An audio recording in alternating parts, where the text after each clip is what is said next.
It's an ecosystem. So, you have somebody who's has me dress them for an event that I'm throwing.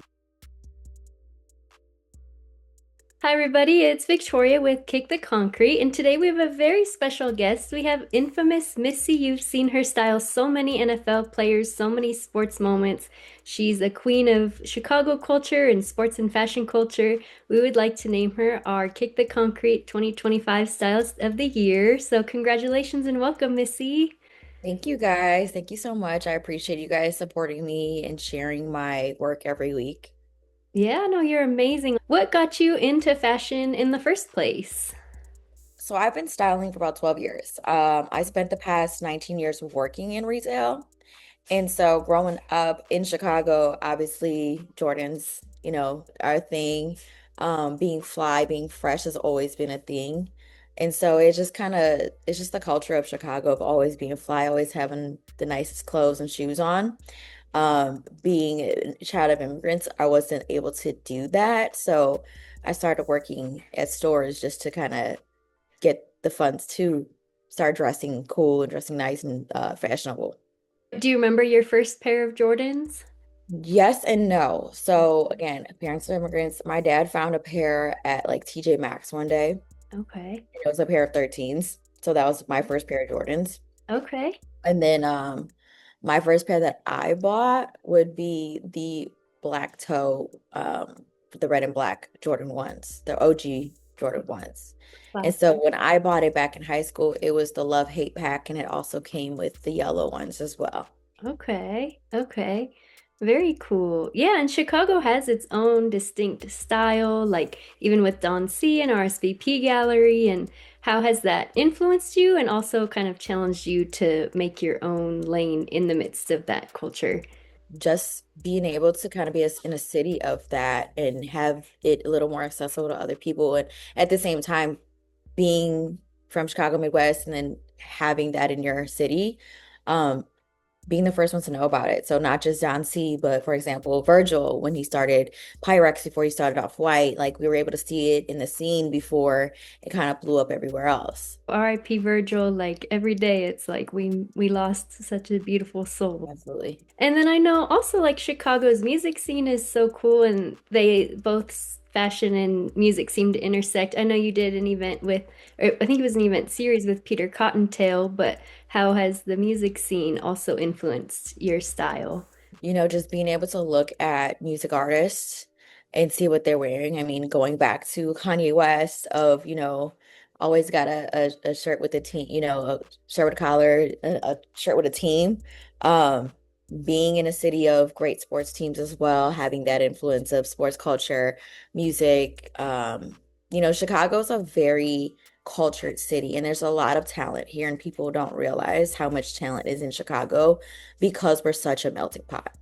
Yeah, I think people think New York, LA, and like Chicago could easily be that third pillar. I would like to believe so compared to Yeah. other major cities for sure. How did you get started styling athletes? I saw the necessity of convenience. So in Chicago, our players stay in the closer to the facilities than they do the stadium. And so the stadium is in the city. The facilities is about an hour to an hour and a half away, depending on what area of the suburbs that they live in. And so at that time, I was working at a major department store, and one of my first clients happened to be one of the players who played on the Bears. And I kind of built this relationship where I offered the convenience of, let me dress you, let me style you. I'll bring it to the hotel. I'll, put the fits together. You just, and I'll drop it off to you. So this specifically just the players, that's how that started. And then it became a lot of word of mouth, and other players saw how easy it was and how convenient it was and how, how cool it was to like, okay, I got fly, just take pics before the game. And then that kind of built up throughout the years. Yeah, now it's a whole thing. I think you work with that with photographer Carson Crank, right? To kind Correct. of do fashion shoots even like Yeah, more editorial style. yeah, I think that's so cool. And we have to break down, I think it was a favorite look of everyone's, but the look you did for Jaquan Brisker, the purple, like monochromatic with different brands, like how did that come together? Well, I would say burgundy is the new black. It's such a rich color. Um, and just the color itself, having the different variations from a red tone to a purple tone. Um, it's just a nice rich color for someone to wear, it being like a big game. Putting it together was wasn't much of a challenge, it was more so of putting the right textures and materials together. And so I started off with um, the jacket, then going into the shirt underneath, having matching pants and the shoes as well. Um, Everything just kind of fell in place once I found the pieces. I'm a very visual and texture person, so I like to feel and see. When you see the product in person, it's different than just seeing on a flat image of a picture. So it looks better in person than it did on frames. Yeah, I know. I feel like, I mean, it still looked good on the It frames, was but it was I very can rich. It was imagine, definitely yeah, very rich. Yeah. yeah, I can imagine just the depth of the look And and then finalizing with the Rick Owens, the same color, it just kind of like made it a little more smoother. Yeah. Yeah, is it very satisfying when like a look like that comes together and like, or is it kind of just par for the course? It's satisfying when it comes together and it actually matches the vision I've had. Okay. At this point, it kind of being around it for so long, I already have an idea and I know, or I think I know like it's gonna come together. It's not often that it doesn't.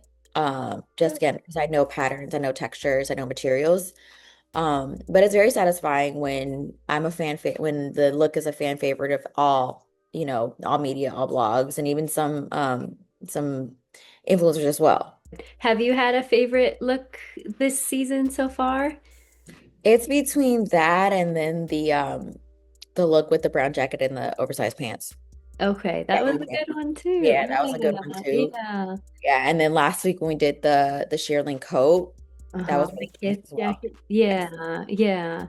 Yeah, I think that's neat too. You can showcase your ability to style for all different seasons. Like absolutely. like maybe the Dolphins players might not get the cool jackets as much or Yeah, well, that's our advantage in Chicago. We get layers and we get depth and we're able to go through all four seasons versus, a city like Miami who doesn't get snow and doesn't get the cold. So they don't have to get to experience these cool pieces that the fall and winter bring.